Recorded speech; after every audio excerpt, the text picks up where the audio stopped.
taught myself a couple things.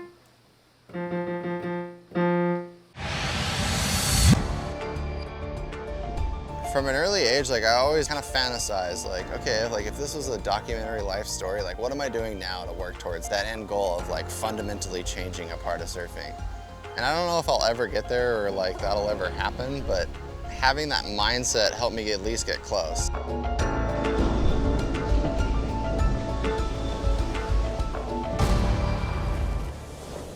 That's it. That's my piano skills.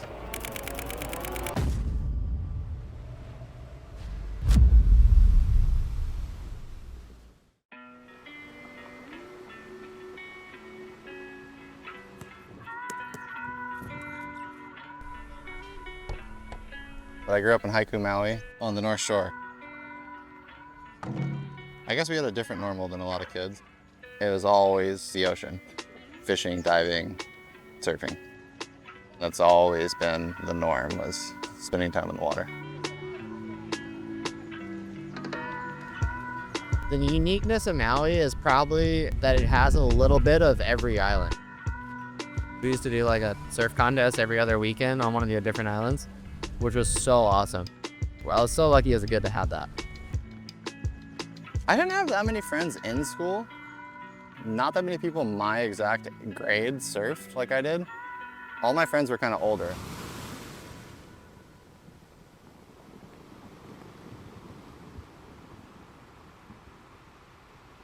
He's so funny. He's on this new like thing where he'll shoot anything. I was pissed because I shot it and then I saw the other one behind it and I was like, oh, I should have lined up the double. Because they're so dumb, you could totally do that. This is a moo. This is a polani. And this is a broomfish. I met Albee at a keiki surf contest. He was 4 years old and I was 6. And naturally, I smoked him. Matt was the showman in the crew. You know when you had a crazy idea for someone to do something, Matt was that guy. And it also translated to the way he surfed, because it was like, whoa, what if you did this? And I was like, I'll try it. Albee was about 2 years younger than all of us, but he charged harder than everybody. And he was always the one like trying to go surf the crazy waves. I don't know, I feel like he's still that same guy.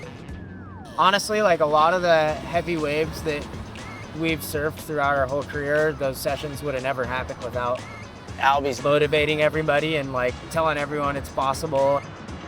The craziest waves I've ever caught wouldn't have happened without growing up with him, for sure.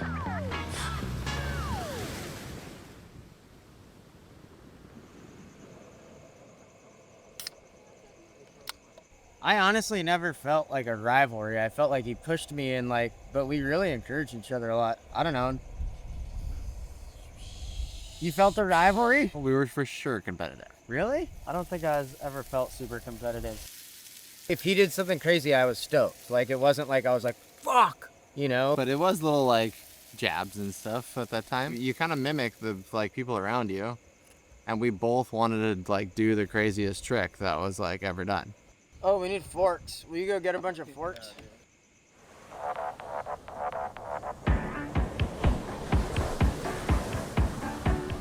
I don't want to undersell it. Like it's like the waves suck here, but it wasn't what was typically thought of as good waves. No one had like made a professional career filming all these different looking waves. It was always like, oh, you're from Hawaii, then it's pipeline. And our waves, you know, they don't look very good. They sucked for typical surfing, and then we went out and found a way to do like new, unique shit. And then people were like, you can go out when it's devil wind and get clips? It was like something new. It's not like we're the first people who were good at surfing for the North Shore of Maui. But we looked at it and said like, oh, you know, everyone thinks this is garbage, like what can we do? And we like figured it out. But the way we choose to surf and the waves we choose to surf are hard. There's a reason no one else surfs it. I think that's what got us a lot of attention in the beginning, was just like, oh, like this is just what they do. Career-wise, you're supposed to you know, traveling. You're supposed to be on the North Shore of Oahu, and you're supposed to be doing this and this and this. I think for us, we kind of paved our own little path. No one was betting on like a couple random kids from Maui like making a splash of the surf world in the way we did.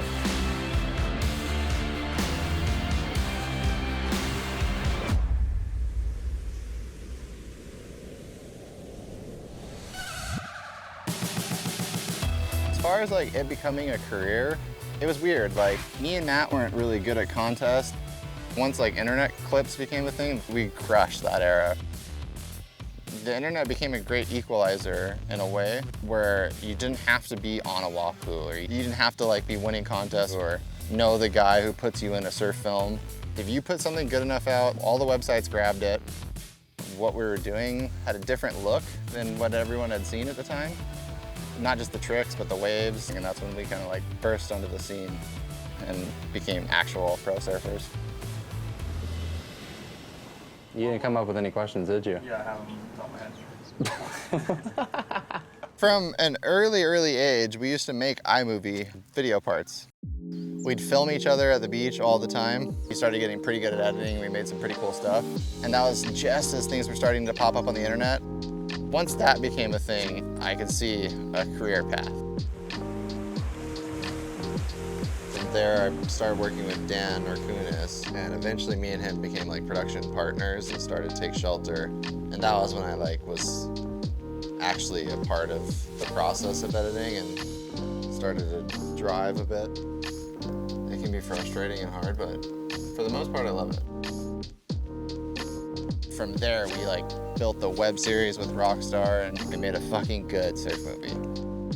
We made Attractive Distractions, and it did really well. This is what I dreamed of, and I made it with myself and all my friends.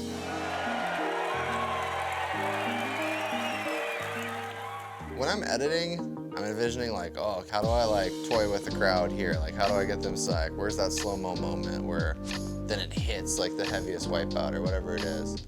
That's like the stuff I'm thinking about the whole time. That's our moment. Like the contest guys, you know, they make a wave and the crowd goes crazy and they feel that energy. For like free surfing, like most of my sessions, they're just me and the filmer. And so you never get that like feedback of people being stoked on your surfing. When you actually make a film and premiere it, and there's, you know, 1,000 people watching and you all share that like crazy moment where you're like, holy shit. And you like feel the crowd gasp or clap or whatever, like that's the free surfers like moment of like, people are stoked on what we do, like this is awesome. So when I'm editing, like that's what I'm editing towards. We showed the surfing we could do was on par with the best surfing being done at the time. And some of it was better and more unique. But like at any time, it can all go away.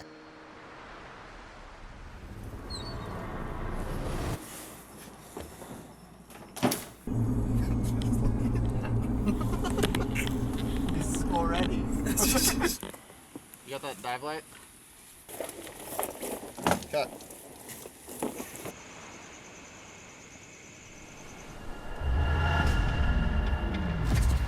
My entire 20s, I basically partied all summer in California, did a couple surf trips, and then just sent it all winter here, trying airs and surfing jaws.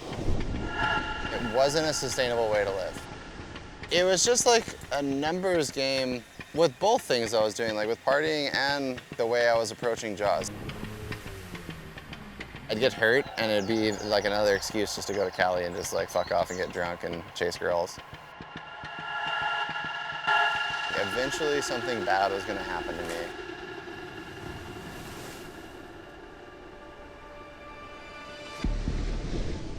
In the 2019 Jaws event, I went on a wave I shouldn't have gone on. I got caught up in the moment of the event and all this stuff and just being like, I'm the fucking man, I can do anything. And I went on a wave that just wasn't really makeable from where I was. It wasn't a good wave. And I wore a frickin' 50-foot lip as a hat. And yeah, it rattled my brain to its core. I almost drowned. I got 3 or 4 waves on the head after. The craziest part was I went into the channel and I fucking tried to paddle back out. My vision went out and I started puking. I was like, oh fuck, I'm concussed. And I'm so lucky that that little like voice inside my broken brain said that.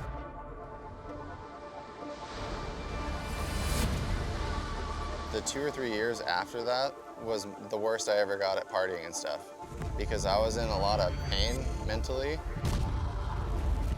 Reaching for that kind of stuff was something that numbed me. I was not myself a lot of the time. Depression, I had full like mental breakdowns at times. It got to the point where I like wanted to hurt myself. It was bad. It was really, really bad. It took me a long time to kind of break that cycle. My friends didn't really know what I was going through. It's a hard one to explain to people how you're feeling when your brain's not working properly. Like talking to other people with head injuries was by far the most helpful thing. Sean Dollar gave me this mantra, you gotta tell yourself sometimes, like this is an injury, this isn't you. Because I would do certain things and I'd say mean things to people I loved, and I'd have to be like, oh my God, like am I a bad person? It's like, this is an injury, this isn't you. Just acknowledging that your brain is fucked up.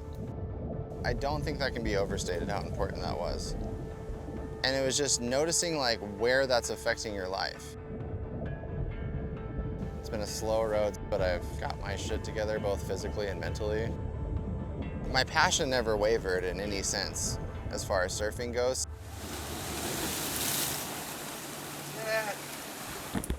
Hey, you want to see him? Yeah, not bad. I remember the first like neurologist I saw after my concussion. I told him, I was like, oh yeah, I've had many concussions surfing and this one's by far the worst. And it happens in big waves. He's like, oh, well then just don't big wave surf. And I was just like, oh, no. I was like, that's not an option. I was like, give me something else. It was never on the table to quit big wave surfing, even at the worst I ever felt, and I felt fucking bad at times. I have wear and tear in my body at this point, both mental and physical. But, you know, I'm more confident and mentally stronger than I've ever been in my life. I want to share my stories as best I can if it's going to help people. I knew how important it was to feel like I wasn't alone. Knowing other people struggle with similar stuff helps. My place in the history of Maui surfing, I don't know it yet. It's hard to really say because I don't think I'm done. As a kid, I always gravitated towards those like kind of grand stories of people and their groups where they like came through and fundamentally changed part of their sport. Like I want to make a splash that no one else has made. It's been a weird journey. I was talking about it the other day with Matt. Like we still trip out on that we're still pro surfers and like high level. Like we're still competing with the 18-year-olds in wave pools and shit and beating them. So it's like, it's pretty fucking badass that we've been able to do this as long as we have and we're still doing it. We were part of a pretty special crew here. In a lot of ways, it's still continuing. So I don't know what my place will be in the history of Maui surfing because it's not done yet, but I hope it's a big one.